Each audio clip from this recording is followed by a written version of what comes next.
last time. Let me open up with just a brief statement. I thought the football staff should be commended. I thought they did an outstanding job in a short period of time with this recruiting class. The one thing you got to remember is anytime that a staff is coming together on a short notice, that you really want to blend two classes. The 2016 and the 2017 class will be a blend. And the things we did not get done in the first class in 2016 will get done in 2017, and together that'll be the foundation of the new era of what we're trying to do here at Syracuse University. You could see by the class that we really tried to concentrate with the big guys, the defensive line, the offensive line, the linebackers. The emphasis is those guys take the longest to develop, so you want to get them into your program as fast as you can with your strength department and everything else. The game hasn't changed much. It's always about playing fantastic defense and stopping the run and then being able to run the football when you want to. And we think that this class represents that in great detail. So without further ado, I'll open it up to questions. Go ahead. If you have a question, please raise your hand. Yes, sir. We've heard so much about how you recruit for your offense and all about that. I wanted to ask you a little bit about the defense. It sounds like you guys are going to run the Tampa 2 again. What goes into recruiting for that? What type of players do you look for at each level? And as you kind of build this foundation, is time required to develop that defense to be able to do specific things? Absolutely. Fantastic question. Let me start off by, I try to recruit an entire football team. And if you broke me down, 3 out of the 4 years I was in college, I was a defensive player. I only played offense for 1 year. And it always starts on that side of the ball, even though we have a different style of offense. But when you're running the Tampa 2 style defense, you have to have fantastic defensive line. You're looking for 4-man pressure, which versus some of the opponents that we have to beat in the ACC and the teams we play in non-conference, that could be difficult. The style of defensive players are a little bit different, but we want not only fantastic football players, but they have to be students of the game. There's an IQ factor on that part of the defense with adjustments and things that they have to do on the run that's very important. So we're looking for a very particular type of defensive player for that. Okay? Yes? You mentioned the effort of the coaching staff in less than 2 months, and you look at the signings here from Florida, Illinois, California, all over. Can you maybe dive deeper into just how much of a challenge this was to simultaneously assemble your staff, yet bring in this national recruiting class of kids from all over the country? That's the key part, is that when you ask, you've got the scale that you want to start recruiting right away, and you still have to hire your staff. And my philosophy's always been that it starts with the staff, and you've got to take your time and hire the right guys. Even at the sacrifice of a recruit or two in this class, you've got to make sure you have the right type of men with the right type of cloth on your staff. So it was challenging in some situations. In this situation, most of the time, it's not so much of who you get. It's like knowing enough about that person. You know what their strengths are. You know what their weaknesses are. So you really know what you're bringing into the family, more so than maybe taking a guy that's a star hire somewhere and you really don't know a lot about him. We need these guys to stay around, okay? Not only from an academic standpoint, but also from a football standpoint, to make sure that they may be lacking a skill here, maybe not enough weight there, and knowing that we can coach the skill, or our strength department can put the weight on them to make this person hang around and be a valuable cues man for us in this program. Fantastic question. Nate and then Dan, for these first 2 classes, and especially... Okay, speak up now. I'm old. You started off too low. These first 2 classes, and especially this first one here in 2016, how did you guys make decisions on positional needs without really having a firm grasp on what you have with the current roster just yet? That it really wasn't about the current roster. It's about recruiting what we need for our style of offense and our style of defense. We'll get into the roster after this, but we know how to recruit for the offense, we know how to recruit for the defense and the special teams, and it was about our knowledge and going out and getting the pieces to the jigsaw puzzle that fit, so to speak, fit our needs. Okay? Dan and then Sal in the back. Mo Neal, Rex Culpepper, Sam Heckle, Scoop Bradshaw. Why was it important to keep those 4, even though you brought in a bunch of new guys after that? We felt that they fit the need, they fit the criteria. I thought that they were excellent recruits by the previous staff. Their families are outstanding families, And that's what we're trying to do. We're trying to create a family atmosphere up here, and the Ohana, the La Familia, and those guys really fit. They really fit what we're trying to do. And hats off to the previous staff. Those were 4 outstanding recruits, and we're glad that they're a part of our family. Sal and then Paul. Coach, when you kind of walk around here, you see, the guys on the walls here. They didn't come in on a day like this with a whole lot of fanfare. What's kind of the approach that y'all had as far as finding those characteristics that you thought would ultimately translate to quality guys or even NFL guys? Some of this stuff is a little bit overblown up. You're talking about 17 and 18-year-old young men. Who knows where they're going to be at 20 and 21. I know some of you guys at 17 and 18 probably changed a lot since 20 and 21. But we think that they have an opportunity to be very good. Now we've got to judge this class really 2.5 years from now. Move the calendar ahead 2.5 years, and based off of what these young men are doing, that's going to tell us whether the 2016 class was an outstanding class. If you're asking our opinion, we think we got a good, solid class, but we still got to wait 2.5 years to find out. Paul and then Bud. I think it's the weekend of January 23rd. A bunch of recruits on campus, almost all of them are now signed. What happened that weekend? Why was it so successful? It's never happened to me in 31 years of coaching where we had 3 committed young men, and we had 9 uncommitted young men, and we got 9 commitments, and that's never happened before. And I've said it before, I didn't know if it was a curse or a blessing because it's never happened before. But it was a very exciting weekend. It was a weekend of fantastic camaraderie. The families really blended right here in these same seats that you guys are sitting in here today. And you could tell that it was a special group. And when you get a foundation like that with that 2016 class and you can build upon it with another 2017, 2018, I think we're headed in the right direction. Now, the proof's in the pudding. It's got to show up on the football field, or you guys can fill up your iPads and all that stuff with a lot of great words about me. But I really think that we're on the right track. We're on the right road. Now we just got to keep heading down that road. Bud and then Tad. Over here, right. Folks like us always seem to talk about buttoning up your own backyard, that kind of deal. Mm-hmm. You got to shut down New York. You got to go up there in New Jersey and so on. Nothing here suggests that is so in this class. Absolutely. Can you enlighten us as to why New York, why no New York, why no New Jersey? Absolutely. Again, that's why I think you need to look at the 2016 and the 27 class together. That's going to be the foundation of this program. The one thing that it's always bugged me a little bit is how universities will take certain people from their state and then they never show up on the football field. Yeah, we got 4 or 5 guys from in-state, but you don't actually get an opportunity to go see them and watch them play. They're really not contributing to your football team. And what I want to do is I want to fill up the Carrier Dome. And I know the best way to do that is have representation from this state where people can go watch people that they watched play in high school and everywhere else. And we have a certain criteria. We have a certain cutoff. And we want to get as many people in New York, New Jersey, PA, the closer states that fit that criteria. Now, when they don't, we have to do it off of evaluations. And the more you know about those young men, the more chances you can take on them. I felt that with the short time that we had, we just didn't know enough about the young men who didn't make that cutoff to go on them this year. But that's the reason why the coaches are already working on the 2017 class as of today. And we're starting right here in the state of New York and New Jersey. We'll be able to spend a lot more time. We'll get a year full of conversations, a year full of getting to know them.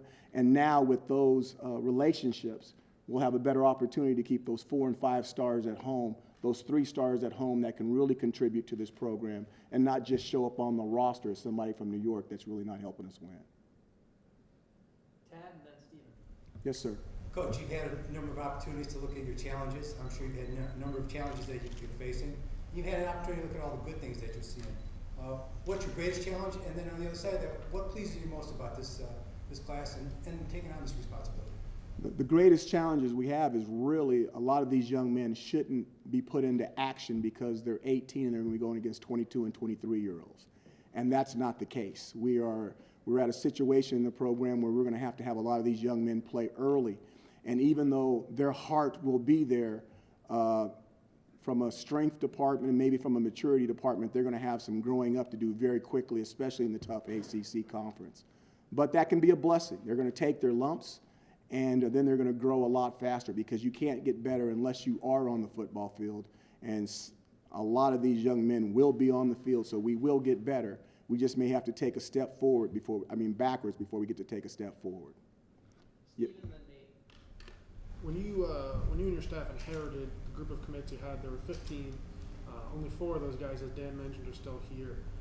How do you kind of balance the business side of it, where you need to go get guys who fit your scheme, with the human side of it, where you have these kids who are committed and they have the old staff? Just how do you kind of balance those two sides of things to be able to move forward and honestly bring in the guys that you need to win?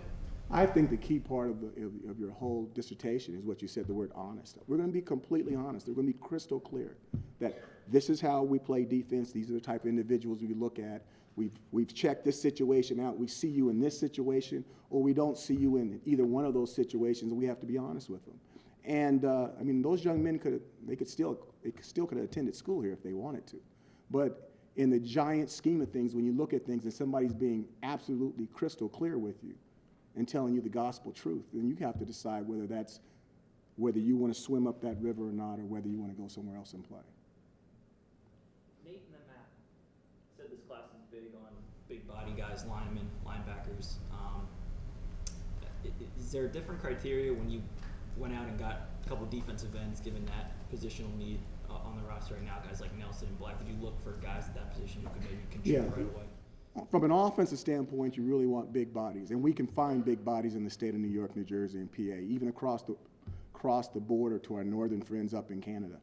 But on the defensive line side, you're looking for guys that can change direction. You're looking for explosive young men with height, but a different body type. I mean, these guys, the quarterbacks are getting more and more mobile every day, and the defensive tackles and the defensive ends, you guys have probably seen it this year, where they're free to make a play, yet they can't bring that guy down because they don't have the athletic ability or the explosiveness to run him down from the backside.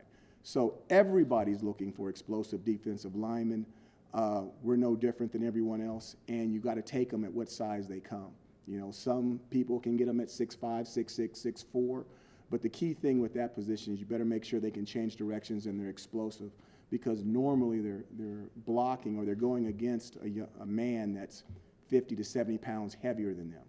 So quickness better be their tool, and it can be difficult sometimes if they don't have that explosiveness. Just a quick follow-up. When you got here, you inherited a couple guys who were suspended to close last season. Is there any kind of update on their status, just involving winter conditioning? All that stuff's tied in with our policies, and we're not going to comment on any of that stuff. I can tell you this, that we need every able, capable man that can play, and we're even looking for more players. Hey, we may put an ad out in the school newspaper to see what we can get out of the fraternities, but it's going to be a situation where whoever our players are, we'll gather together, we'll huddle up, we'll sing a Kumbaya song, and we'll go to spring practice, we'll go to two-a-days, and we'll be ready to play in the ACC. Brings me to a movie. Remember the movie Hoosier? When the fifth guy, the guy fouled out, and the guy tried to get off the bench, and the coach stopped him and said, "My guys are on the court." "Coach, there's only 4. "That's all right, my guys are on the court." Well, the guys that show up for spring ball the last week of February, those are my guys, and we'll be on the field and we'll be ready to go, whoever shows up. I know you touched on it a little bit earlier today, but kind of just locking up Jaquan Nelson. I know Georgia and Kentucky were a couple other schools looking at him, and kind of what he brings to the table.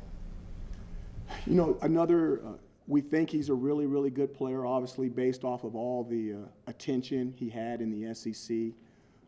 Another member of a class. I don't think he branches out any different than any of the other recruits. He's ranked a little bit higher than everyone else, but, stars can be deceiving. Some guys have 5 stars and they don't pan out, and some guys have no stars and they turn out really well. I remember 4 years ago, I coached a quarterback at Eastern Illinois University that had no stars, and now he's the backup for Tom Brady. I wonder how many schools and how many recruiting gurus missed on him. So I don't get tied up in the stars part of it, But I do really get into the evaluations, and we think that's a hell of an evaluation. We really think he can help us. We're looking forward to see what he can do when he gets here. Second row on the left. Can you just talk a little bit about cultivating the relationship with Rex Culpepper? He was a big fan of his coaching staff, and you come in and it seems like you really won him over, and for him deciding to stick with Syracuse. Rex is a bubbly personality. His family's outstanding, mom and dad, his sister and his younger brother. A very unique family, very positive. Seems like they haven't failed at anything. Just a family full of overachievers. And those are the type of people that we're looking for here at Syracuse. Again, I think that it was a really good job by Coach Schaefer and his staff getting somebody of that quality committed to us at mid-year, along with Mo and Kenneth. And to have those guys on our football field in the spring, to have 15 practices with the varsity, so to speak, with the freshmen coming in the fall, I think is really, really exciting. Coach, a lot of these recruits that decided to sign on had relationships with your coaching staff at Western Michigan as well as at Bowling Green. Even though you had a shorter amount of time, just speak to those relationships and how strong they were, obviously, to pull them right into Syracuse as well. You know, I think that they may have had relationships. We have relationships with a lot of players. I mean, there's 5 stars and 4 stars that those coaches have relationships with. They just decided to go somewhere else. I don't think that those young men were tied to those universities. I think when you look back and you see who they ended up being recruited by, they were being recruited by Big Ten, ACC, SEC schools. Even though a player may start off at that level, so to speak, in recruiting, that's off a junior tape. And then when you get their senior tape, that some of those players evolve and blossom into something else. I think the individuals that you're referring to, they had blossomed into something else. And I think because of that, and us being at Syracuse University, that we had a new opportunity to recruit them, where if we were at those other schools, I don't think we'd had a chance at them at all. Are there any positions in particular you guys might look to add a guy at after signing day? Best player available. Best player available. We're always looking for players. We're always looking for fantastic student athletes that fit the mold that we can put through the process. But we have to wait and see. And we're always looking for a hidden gem or something like that, so to speak. So best player available when it comes to something like that, especially this early in the game. Time for 2 more questions. Tad and Nico, you get the last one. Coach, you've taken over this program. What are you most pleased about? What do you find just most satisfying? Attitude of the players. I think they're hungry. They haven't won in a long time, and I think they're willing to do the things. They're going to have faith that if they do some of the things that we ask them to do, that they're going to have a better opportunity and a better chance to maybe come out successful. And looking into their eyes and being excited. Not that I'm not excited to be in front of you guys today, right here, at this gospel hour, but to get an opportunity to get back in front of them and start coaching ball and showing them some of the stuff that we want to do, not only from a scheme standpoint, but functionally, you know, with their speed and their strength and how it's going to affect the game. That's the kind of stuff that gets me going, and I'm excited for that day to come. Last question for Nico. And the last thing, Coach, the running back Joe Alshon, we know he's a bigger guy, and what about him piqued your interest to want to bring him in this recruiting class? I think you hit the nail right on the head. He's a bigger back.